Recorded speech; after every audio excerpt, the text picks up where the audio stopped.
சிலருக்கு சின்ன ஒரு இதயவலி வந்தாலும் போதும், உடனே ஏதோ அட்டாக் வந்துச்சுன்னு பயந்துருவாங்க. பயந்து ஓடி விட்டு டாக்டரை பார்த்து ரீசிச்சு எடுக்கிறது, எக்கோ பண்ணுறது, இந்த மாதிரி அடம்பிடிக்க ஆரம்பிச்சிருவாங்க.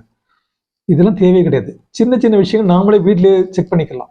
ஃபார் எக்ஸாம்பிள், இதே சார்ந்த பிரச்சனைகள் ஏதாவது இருக்குன்னு நம்புனீங்கன்னா 4ஆவது மாடிக்கு ஏறி இறங்க. நிதானமாக போயிட்டாங்க, ஓடிலாம் இறங்கணும் அவசியம் இல்லை. பையன் நிதானம் போய் ஏறிட்டு திரும்ப உங்களுடைய ஹார்ட் பீட் பாருங்க. 100 to 120 வரைக்கும் இருந்துச்சுன்னா உங்களுக்கு எந்த பிரச்சனையுமே இல்லை. அதே மாதிரி நுரையீரல் சம்பந்தமாக தான் பிரச்சனைகள் நினைக்கிறேன்னு வச்சுக்கோங்க. உங்களோட மூச்சு பிடிச்சு வச்சுட்டு செகண்ட்ஸ் பாருங்க, எவ்வளோ செகண்ட்ஸ் உங்களால் மூச்சு பிடிக்க முடியும்னு பாருங்க, ஹோல்ட் பண்ணுறீங்கன்னு பாருங்க. 30 to 40 செகண்ட்ஸ் இருந்தாலே போதும். உங்கள் லங்கில் எந்த ப்ராப்ளமும் இல்லை, நீ பயப்படவே வேண்டாம்.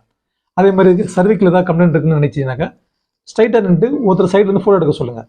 இப்போ ஒரு கழுத்து இந்த தோள்பட்டி ஒரே நேர்கோட்டில் இருக்கான்னு பாருங்கள். சமமாக இருந்துச்சுன்னா மேக்ஸிமம் ஒரு சர்விக்கல் கம்ப்ளைண்ட் இருக்க வாய்ப்புகள் இல்லைன்னு அர்த்தம்.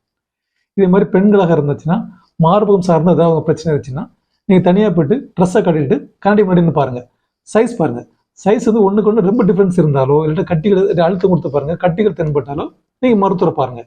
இல்லாத பட்சத்தில் உடனே ஓடி போய் டாக்டரை பார்க்கணுங்கிற அவசியமே இல்லை. இதே பார்த்து தலைவலிச்சுன்னா பிரெயின் டியூமர் சில பேர் நினைக்கிறீங்க. தலைவலி எங்கே நிறைய தலைவலி இருக்குது. பிரெயின் அது முன்னந்தலை வலிக்குதா பின்னந்தலை வலிக்குதா எங்கன்னு பாருங்கள். மைக்ரேன் தலையாக இருக்கலாம், சைனஸ் தலைவலியாக இருக்கலாம், கிளஸ்டராக இருக்கலாம், ஏதோ நிறைய தலைவலிகள் இருக்குது. எல்லாத்துக்கும் உடனே ஓடி போய் டாக்டரை பார்க்கணும் அவசியமே இல்லை. இப்படி பதத்தை ஆரம்பிக்கிறதுனால தான் ஆங்ஸைட்டி டிஸார்டர் உண்டாகுது. ஸோ சின்ன சின்ன அதே மாதிரி தான் மன விஷயமும் அப்படி தான். ஒரு பதட்டம் உண்டாகுது, பயம் உண்டாகுது. மூச்சு பயிற்சி பண்ணுங்க, தியானம் பண்ணுங்க, வாக்கிங் போங்க, விட்டமின் டி கிடைக்கிற மாதிரி சூரிய ஒளியில் போங்க. இது மாதிரி விஷயங்கள்லாம் பண்ணி பாருங்க. இதெல்லாம் பண்ணி உங்களால் கண்ட்ரோல் பண்ணணும்னா ஒரு சைக்காலஜிஸ்ட் பாருங்க. அது மாதிரி ஹார்ட் பீட் இருந்தால் சொல்கிறாங்க, ரேஷியோக்கு அதிகமாக இருந்தால் நீங்கள் ஒரு கார்டியாலஜிஸ்ட் பாருங்க. எல்லாமே அளவுக்கு அதிகமாக இருந்துச்சு, அப்நார்மல் இருந்தால் ஒரு டாக்டர் பாருங்க. இல்லாத பட்சத்தில் உடனே ஓடி போய் டாக்டர் பார்க்கணும் அவசியமே இல்லை.